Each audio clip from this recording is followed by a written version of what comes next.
নাহমাদুহু ওয়া নুসাল্লি আলা রাসূলিহিল কারীম আম্মা বাদ। আজকে আমরা বুখারী মুসলিম শরীফের একটি হাদিস সম্পর্কে আমরা তালিম করব যে একদা এক ব্যক্তি সে রাস্তা দিয়ে হাঁটছিল, তার মারাত্মক পানির পিপাসা লাগলো। অতঃপর সে একটি কুয়ার মধ্যে নেমে সেখান থেকে পানি পান করলো। যখন সে সেখান থেকে বের হয়ে যাচ্ছিল দেখলো একটি কুকুর মারাত্মক প্রচণ্ড পিপাসার কারণে প্রায় মারা যাওয়ার মতো অবস্থা। লোকটির দেখে দয়া হলো। সে ওই কুকুরটিকে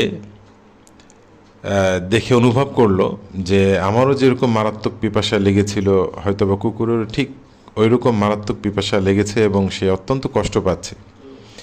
সে কুয়ার ভিতরে নেমে তার যে চামড়ার মোজা ছিল ওই মোজাতে করে পানি এনে সে কুকুরের মুখে ধরলো।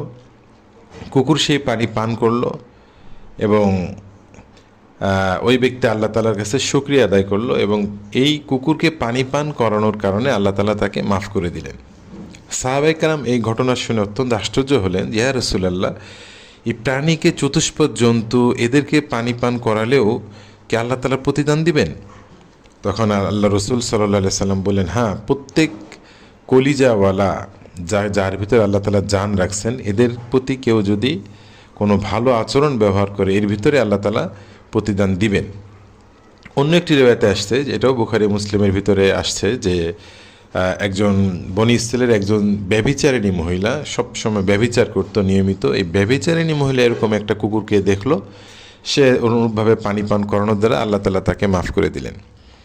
তো এইখানে চিন্তা করার বিষয় যে একটা কুকুরকে পানি পান করানোর কারণে আল্লাহ তালা মাফ করে দিচ্ছেন। তাহলে যারা মানুষকে পানি পান করায়, যারা মানুষকে খেদমত করে, তাহলে তাদের আল্লাহ তালা কী পরিমাণে প্রতিদান দান করবেন। এই জন্য কখনও কোনো নেক আমলকে ছোট করে না দেখা।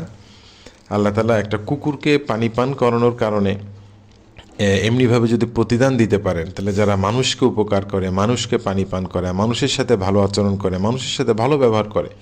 অনুরূপভাবে বুখারী শরীফে আসছে একজন মহিলা, সে একটা বিড়ালকে কষ্ট দিছিল, যার কারণে আল্লাহ তালা তাকে জাহান্নামে দিছেন।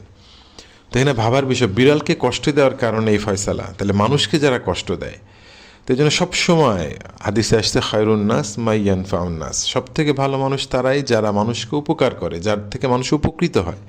সবসময় প্রত্যেকটা প্রাণী আমার থেকে কিভাবে উপকৃত হয়, কেউ যেন আমার দ্বারা ক্ষতিগ্রস্ত না হয়, সবসময় ফিকির করা, চিন্তা করা। আমার দ্বারা যেন একটা পিঁপড়াও কষ্ট না পায়, আমার দ্বারা যেন কোনো একটা পোকাও যেন কষ্ট না পায়। প্রত্যেকটা প্রাণী আমার থেকে যেন নিরাপদ থাকে। এই জন্য ঘটনা পাওয়া যায় কিতাবের ভিতরে, এক ব্যক্তি সে দোকান থেকে চিনি কিনলো, আল্লাহওয়ালা মানুষ। চিনি কেনার পরে ওই চিনির ভিতরে কিছু পিঁপড়া ছিল। সে চিনি বাসায় নিয়ে যাওয়ার পরে দেখলো একটি পিঁপড়া চিনির সাথে তার চলে আসছে। তো ওই পিঁপড়াটিকে নিয়ে সে ভাবলো যে এই পিঁপড়া তো তার গোত্র থেকে, তার পরিবার থেকে আলাদা, ওইখানে অনেকগুলো পিঁপড়া ছিল। সে ওই পিঁপড়াকে নিয়ে আবার ওই চিনির বস্তায় দোকানে গিয়ে ফেরত দিয়ে আসে।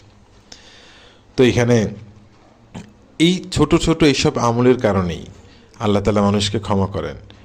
জুনায়েদ বাগদাদি সম্পর্কে কিতাবে লিখছে, উনি কিতাব লিখতেছিলেন, তো একবার একটি মাছি ওনার কালির দোয়াতে বসে, তখন উনি ভাবলেন যে আমি যদি লেখা চালিয়ে যাই, বারবার দোয়াতের ভিতরে আমার কলমকে ঢুকাই, তাহলে মাছি পানি পান করতে পারবে না।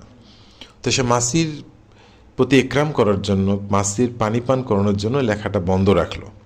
আল্লাহ তালা মৃত্যুর পরে বললেন যে জুনায়েদ, তোমার জানা থাকা দরকার, এক লোক স্বপ্ন দেখলো, তোমার জানা থাকা দরকার কী জন্য আজকে তোমাকে মাফ করা হলো। কী জন্য? তুমি কি একদিন একটা মাছিকে পানি পান করানোর ক্ষেত্রে সহায়তা করেছিলে, ওইটার জন্য আজকে তোমাকে মাফ করা হলো। এরকম অনেক ঘটনা পাওয়া যায়। তো যার কারণে আমাদের সবসময় মানুষকে, সকল প্রাণীকে কিভাবে উপকার করা যায়, প্রত্যেক প্রাণী আমাদের থেকে ক্ষতি থেকে নিরাপদ থাকে, সবসময় ফিকির করা। আল্লাহ তালা আমাদেরকে আমল করার তৌফিক দান।